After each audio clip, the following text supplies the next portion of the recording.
In balancing games, especially multiplayer competitive games, math and data-driven methods are way less useful than you'd think. And I know that might be surprising, so I'll tell you why that is, what you can use instead, and when it makes sense to start using math. I have a degree in mathematics from MIT, so I'm certainly not averse to using math. It's just a tool, so if there's a good use for it, I use it. I found that in balancing games, relying on math, statistics, equations, and so on actually can have negative value. It's a kind of dangerous thing you have to be really careful about doing, and I'm not the only person to say that in the field. Another person who said it is Rob Pardo to an audience of game developers. He was the VP of game design at Blizzard and a really key person on a lot of their games. Incidentally, he has great insights on game design. If you can find anything he said or wrote or lectures, you should probably look that up. And another person who said this same exact kind of thing is Max Hoberman, who was the lead on Halo 2 of the multiplayer game balance and matchmaking system. So that's several of us, all experts in the field, actively working on this kind of thing and saying the same kind of thing. I'm not trying to appeal to authority, but the point is that if the three of us are all saying the same kind of thing that is surprising to you, then you should probably think about why is it that we're saying that? To answer that, I think we have to kind of narrow down what is it that we're talking about in the first place. When we talk about balancing a game, there's a first phase where we're putting it together for the first time. And then there's another phase where we basically have it working and it's about iterating it and fixing all the problems. So about the first phase, that one's a little easier to explain. I'll make up an example for you. Let's say we were developing a fighting game, like maybe Street Fighter for the very first time. Like there isn't Street Fighter and we're creating it. And we create a character, Chun-Li. Let's give her longer throw range than other characters. That's good. That's useful. Okay, what else can she have? How about she has a pretty fast walk speed? Okay, walk speed has an interaction with throw range. The faster your walk speed, the longer your throw range kind of feels like it is. So if you already have a pretty long throw range and you can walk quickly, that's a really good synergy. So maybe we should take how good her throw range is and multiply it by some kind of synergy factor with how fast her walk speed is. But what would that synergy factor be? Would it be 5%, 10%, double? What units are we using? What are we even multiplying anyway? It's all just made up, and it gets worse and worse as we go on. You know what else we can give her? How about a standing medium punch that's like pretty good, has pretty good frame stats? Oh, now we're going to need to quantify how good that is. And it has a pretty good hitbox. Oh, geez, how good is that box that can hit relative to the box where she's vulnerable during it, combined with the frame stats? It's on the same button as her throw. So now that's all mixed together and there's more synergy there. Also, let's give her a pretty good poke, like a medium kick. And again, how good her poke is enhanced by how fast her walk speed is. If you try to quantify all these things and add them all up or multiply them or who knows what you even do, it's all nonsense. You're not going to get anything useful out of that approach. One last example about Chun-Li, she doesn't have a good dragon punch. Well, how much of a drawback is it to not have a move like that? How are we going to factor any of that in? The more reasonable way to do this is to have an understanding of the type of game that you're making, to just kind of understand intuitively how good throw range is and how good these pokes are and walk speeds and how good a dragon punch is and all of these things, and just make a reasonable, educated guess on a set of features that makes sense for a character to have. You should probably focus more on the feel of the character. Try to make whatever you're putting together feel like a Chun-Li. And when you make Blanca, try to make Blanca feel really different. The balance stuff, you're going to be sorting that out later. So just do an initial pass on it that uses your own human intuition, not a bunch of equations or variables that don't mean anything. It's the next stage of balancing that really sounds like we should be using math, though. And even then, I'm saying probably not. So that's the stage where we already have a Chun-Li and a Blanca and so on. We already have the basics of our game. It's playable. And now we can put it in front of players and test it. And we can see how good is the balance. So surely then we want to rely on data, right? Like we want to record how many wins and losses everybody has with every character or deck or side or race or whatever it is that your game has. And then we're going to use all that data, right? That's what's going to guide us on which things to change. I think that's going to go a lot more poorly than you might realize at first glance. So let's walk through an example. Let's say that an expert playtester comes to us and says, hey, I have a concern. I think that this one character is really way too good. And I know that it's a little tricky because at first glance, the character doesn't seem too good. But let me just show you. There's this thing that you can do with this character. It's really difficult to do, but players are going to eventually master it.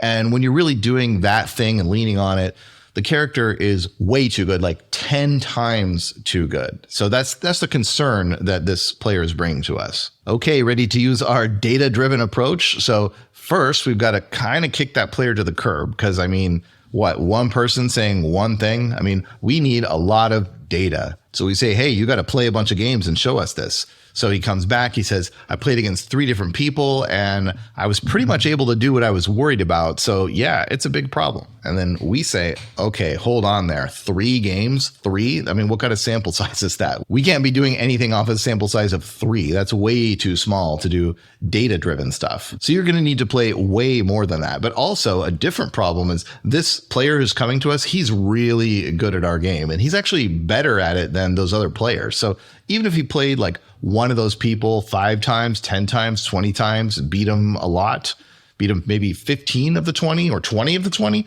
what does that actually mean? Now we have to care about the skill levels of these players. And another thing you're going to have to think about is that in some games, if a player is a bit more skilled than another player, they can win like almost 100%. Whereas in other games, if you're a bit more skilled, you could win maybe 55%. So which type of game do you have and how much better is one player than the other? How are you even going to know how skilled these players are? You're going to need to do a whole bunch of analysis to figure that out. Also, their skill levels are probably rapidly changing because this is a new game we're working on and testing. Some people can learn very, very quickly. Other people take a long time to learn. So this skill level might change a lot. I'm imagining this is an asymmetric game we're working on, a game that has a lot of different characters or sides. In the original YOMI card game that I made, there were 10 characters, and that works out to 45 different matchups if you exclude the 10 mirror matchups. But then later, YOMI had 20 characters, which is 190 different non-mirror matches. For YOMI 2, we're shooting for 22 characters total, so even more. So now imagine your spreadsheet, and it's got 190 different boxes in it for, one for each matchup. And you're trying to keep track of, well, which of these are a problem? Which of these matchups are really unfair and we have to do something about? But the data in each of these boxes, what is that data? Is it an aggregate of, all the players who played that particular matchup? I mean, that's not going to be useful. You need to separate that out because some of those matchups are going to be like bad players versus bad players, or some of them are going to be good players versus bad. And some of them are equal, or some of them are, a little bit close to equal. What does any of it mean? And how many games of each of those matchups at each of those skill levels are you going to need before the data even starts to mean anything? And then I got some really bad news for you. What are you going to do when a new patch comes out? So you're developing the game, right? You're constantly changing how it works, but each time there's a change in the game, you throw out most or all of that data. It wouldn't make sense to have old versions of a character like as part of your data to determine if the current version is balanced. So you really need to start over constantly, like every day or week or whenever the patch is. You have to start from scratch on building up enough data. The whole problem here is that it's very difficult to go from 0 data to enough data that the sample size is enough and you've dealt with all the different skill levels and you've dealt with all the different matchups and you actually have enough data to do anything. And then the rug keeps getting pulled out from under you every time there's a patch. Here's another way of thinking about it. Suppose that there is some matchup in your game that some players claim is a problem. And let's further suppose that you agree, yeah, that matchup is unfair and probably needs some fix.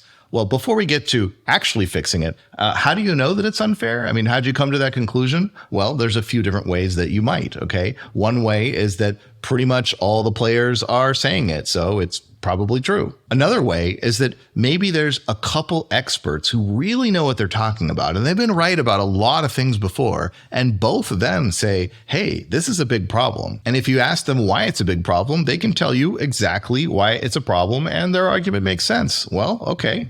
That they're probably right too. Depending on what game we're talking about and your own personal skill level, maybe you play the game. Maybe you've played this matchup a lot and you've noticed yourself that it's a problem. The point of me bringing all this up is that if we waited around for the data to prove that there's a problem, well, we might be waiting around for weeks and weeks, but there's several ways to know that there is very likely a problem. Okay, so let's fix that problem. Now, I'm imagining that a couple players, or maybe more than that, come to you and they highlight this problem and they tell you why. They say this matchup is unfair for this reason. There's a certain couple things that this character can do that the other one just really can't deal with at all. And that's the whole problem. If they could deal with that, the rest of it would be fine. Now, often when players come to you with a problem, their solutions are not very good. I mean, they might be good, who knows, but often players are not very design-minded. So it's up to you as the designer to really think through the best way to solve this problem. Yes, you have to solve the balance problem, but there's other things to care about too. Like you have to make sure that you're not making the game too complicated or too confusing by whatever your solution is, or that by fixing this problem, you don't create other balance problems that ripple throughout the game. Maybe an obvious way to solve the problem ends up making the character feel really strange or wrong, and you don't like that as a designer. So anyway, you've got to think through how you think is best to solve this problem and then implement your proposed fix. A thing that has happened countless times on games that I've worked on is this comes up and then I develop a proposed fix. And then I go to the people who were most concerned about this problem and I show them that fix. Now, maybe they like it at first glance, okay, if I'm lucky. So now they have to actually try it out and tell me, well, did it fix the thing that it's supposed to fix or not? There have been times when players have come back after playing one single game and they have said, with a reasonable amount of certainty, we feel like this fixed the problem. Okay, sometimes it takes longer than that, but if it took 2, 3, 4, 5, 5 games is often quite enough because we're talking about players who know exactly what they're doing. Often these kind of players can come to a reasonable conclusion pretty quickly. They don't need to play 100 games or something because they know exactly what they're looking for. They know how the game works. They know what was maybe broken before, and they're testing right around that to see if it's fixed. Also, remember that there's probably 100 other things going on in this game that need working on, fixing, implementing, so on. We don't want to spend weeks on this issue if we don't have to. We don't want to wait around for the data to roll in about how many games, 10, 20, 30, whatever, before we finally feel confident enough that we can move on. We don't want to wait around for the data to pile up and be significant enough that we can start to trust it when we can get to a pretty good answer really quickly from just asking a few people to try it out. But let's say we relied on data instead. I think an interesting benchmark to keep in mind is imagine that there was a matchup between two characters that was actually a 5-5 perfectly even matchup. Now, we don't know that, but I mean, let's imagine we had a crystal ball that could see into the future when there's 1,000-person tournaments, and it turns out that this matchup is really even. Okay, so we don't know that. So we throw it to our players, we let them play it a few times, and then we look at the data. Let's say we've got two players of equal skill, and that's already difficult to find, but let's say we did that and we got them to play the specific matchup that we really need them to play, and they played it 10 times, and then we looked at the data. Now remember, in this example that I made up, it's a 5-5 matchup, but there's randomness and you're not going to get exactly 5-5 out of the results. So what is the probability that this data will show that the matchup is a 7-3 or worse matchup, or that it's a 3-7 or worse the other way? So this matchup that is actually completely even, what is the chance that the data will just point us in the wrong direction and tell us it's wildly imbalanced one way or the other? The answer is 34.4%. So there's an incredibly high chance that this matchup that is actually even is going to be misrepresented by the data, that the data will mislead us to think that we really need to change the balance around. The reason that number is so high is because the sample size is just too low. We need our perfectly evenly matched players to play 20 times if we want to get that error number down to 11.5%. Even that's not great. That's a pretty high chance of being wrong if you've just looked at the data. And if you're thinking, well, just let the data pile up so that there's enough of it that we can go off of it, I've got to remind you that there's all sorts of ways that this data can lie to us. Again, the skill level thing is a big issue. You also get situations where one player is just incredibly good and they happen to play one character, and so they make that character look like it beats everybody. But really, that same player could have just picked another character to be expert at, and they would have made that character look good. So you have to factor that out. Also, there's some characters or sides or decks or whatever that are very difficult to play. So you'd expect that early in a game's life, those would all be rated pretty low on win rate. And then as players got better and better, they would go up. So you got to factor that in. There's so many caveats and so many pitfalls, and it takes so long to get enough data that you get past the sample size problem that you can get to a reasonable answer much faster by using a completely different method of just talking to the players or listening to what they have to say, either in chat or on streams or wherever. So that's what I mainly suggest, is listening to players, using your own brain and intelligence, and let those gears turn and actually think about the arguments they're making. Don't just listen to them in a general sense. I mean, if they're saying this character is too good for this reason, well, is that correct? Think about it. Logically, are there no ways to beat that? Is it overtuned? Think about it. Be the judge of it. And depending on how good you are at the game, you're going to have to lean on more and more players to give you the answer to that. Maybe you're terrible at whatever game it is you're balancing. That can be fine. You need to find the expert players who have the biggest chance of being right about these types of things. Now, sometimes those players are really good at the game, but even average players that aren't super great often are very good at pinpointing the problems, at knowing, if someone else were in charge of piloting this character or deck or whatever, they would be able to win with some certain technique that's too good, even if I can't. So you got to listen to that and think about it. Is it true? I think it's a healthy process to push back on that stuff all the time, too, as a designer, because you need to get to the truth somehow. And it's by pushing against these arguments to seeing well, do they hold up? Like when you bring up reasons why maybe they're wrong, can someone come back with something that makes sense, or does it fall apart? You're likely to find a few particular players who are just the most valuable in giving the feedback, the most likely to be right. And you've got to separate those out from the people who are really often wrong about things. And I know that sounds harsh, but that's what this process is kind of about. And at your own skill level at the game, if you're a designer, I think almost anything goes. There's been games I've worked on where I've really relied on my own personal expertise in order to help balance the game. Examples there are Street Fighter HD Remix, Puzzle Fighter HD Remix, YOMI early in the game's life, and also Kongai early in the game's life. But then for those last two, when the game's developed a little bit, I kind of stepped back and stopped being an expert player and relied more and more until it was completely on the testimony and feedback of all of the other expert players. One of the dangers of this process is that when you're really engaged with a lot of different players and listening to feedback from so many different angles and pushing back here and there to try to get to the truth, you're going to get that old chestnut that maybe you didn't listen to some people. When I worked on Street Fighter HD Remix, there was a particular thing about Chun-Li that had to do with her weird neck breaker flippy move and whether it should cross up or not. And one player very, very strongly argued that it should be changed to be one thing, and another player very strongly argued it should be the other. Well, one of those players was two-time Evolution champion in this game, and another player was a designer on Sony's God of War. And I had a ton of respect for both of these people, and they both had very good points to make. And at some point, the designer has to decide what makes the most sense for the game and break the tie. And I knew that one of them was going to say, I didn't listen to him. But what can I say? Balancing things is a tough job. And speaking of Street Fighter HD Remix, I want to give you another example from that game that kind of shows how the balancing process should work. I had a proposed change for the character Vega, also known as Claw, and it affected his wall dive move and how much he could control it in the air and if he could kind of pull back and do a bit of a fake with it. So I implemented that in the game, and this was a test version long before release.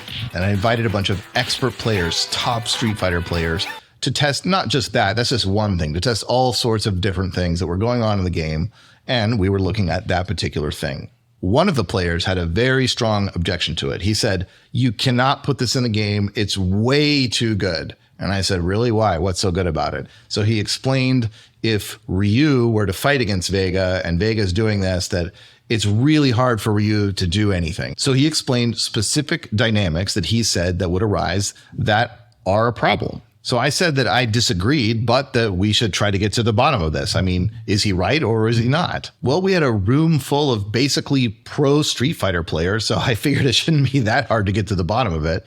And I said, well, I'm the one that thinks that this is fine. So I said, I'll play Ryu. I'm not even a Ryu player. So on the one hand, we need someone like way better than me to try this out, but I'll do my best because I just don't think it's going to be a problem. And he said, yeah, I'll show you. I'll play Vega and I'll show you how much of a problem it is. So I played him and I beat him. Maybe I beat him 2 or 3 times. I don't really remember. But what I do remember is that the rest of the room full of players said that they agreed with him and that he just sucked at Vega. So then one of them said, well, let me play Vega. So then we played that and then I beat him and then I beat the next one and the next one and the next one. And I literally beat all of them. I beat every single one of these pro players, even though I'm not a Ryu player. And I know that sounds like a brag, but it isn't the point at all, I promise. So what did we learn here? That's the point of this whole story. What is the takeaway? Well, if you go by the data, then it's clear that this move was fine and that Ryu had no trouble beating Vega. But that wasn't my takeaway. There's more to analyze here than just who won or lost. I mean, I saw and experienced those matches, so I know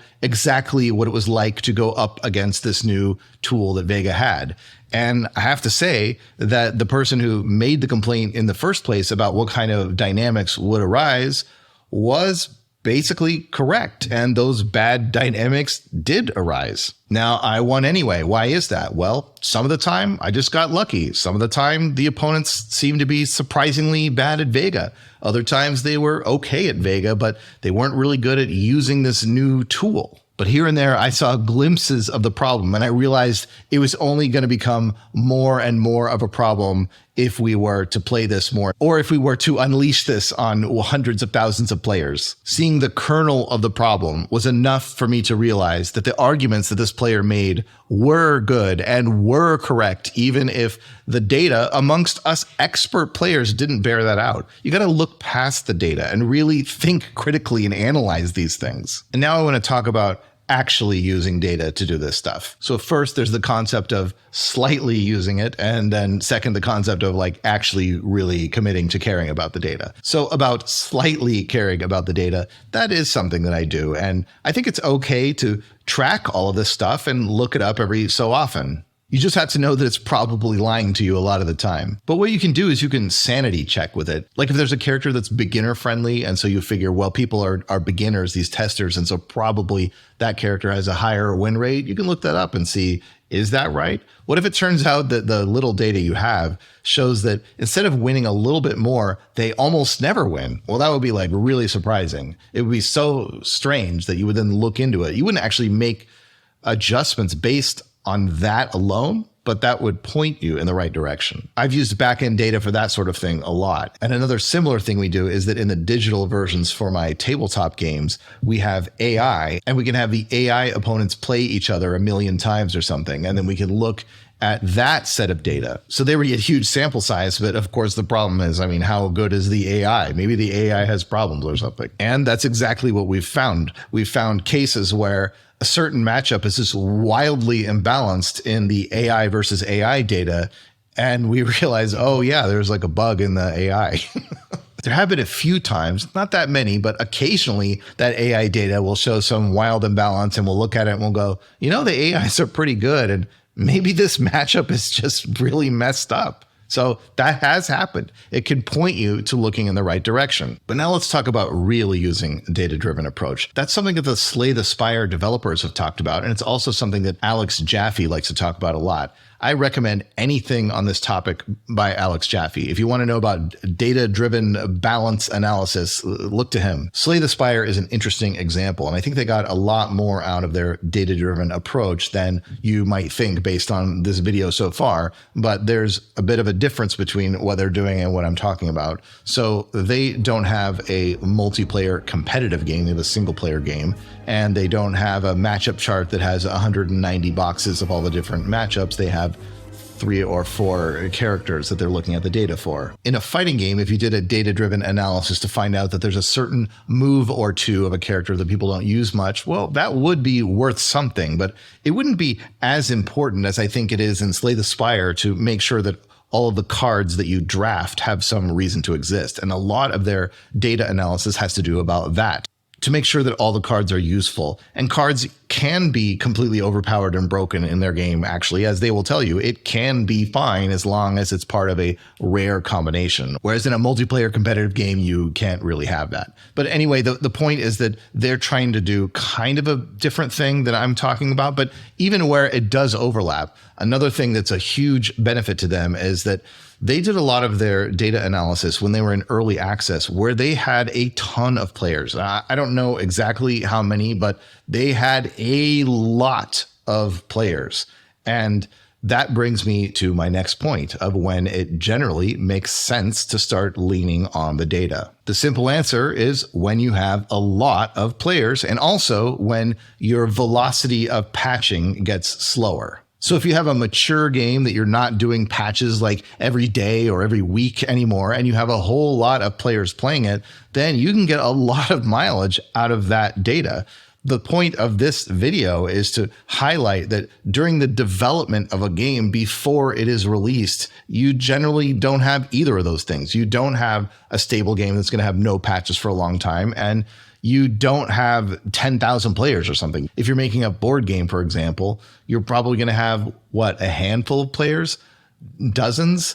Usually it's not 10,000 or something. And so you're going to have to use this. You're going to have to really think through what are the problems. And you're going to have to listen to beginners, intermediates, experts, think through what they're saying, get them to come to a consensus, get them to argue with each other, make points to you, push back, see what points still make sense after some analysis, and then act on those. I'll give you one last tip that's useful very early in development, and it just highlights what a Wild West crazy territory you're usually dealing with when it comes to early balance stuff, is that when I come up with a prototype and I'm tuning it, and I want to get it to a level of tuning that I wouldn't say is great, but a level of tuning where it starts to make sense to show a bunch of other people, is I want to be able to get through one single game of playing whatever it is without saying, oh, we need to stop and change this balance of this thing here is crazy. You might think that's a low bar, but it actually takes a fair amount of iteration just with your first few playtesters to even reach that point where you can play one game without something seeming immediately obviously crazy. So that's the first step. And then you incorporate more and more players and listen to all their feedback and so on and so on and so on until you finally, eventually, much later, reach a threshold where you have many thousands of players and it starts to make sense to dig into the data. If you want to see what my tabletop games are actually like, you can buy some at sirlingames.com, or you can check out YOMI 2 on Steam.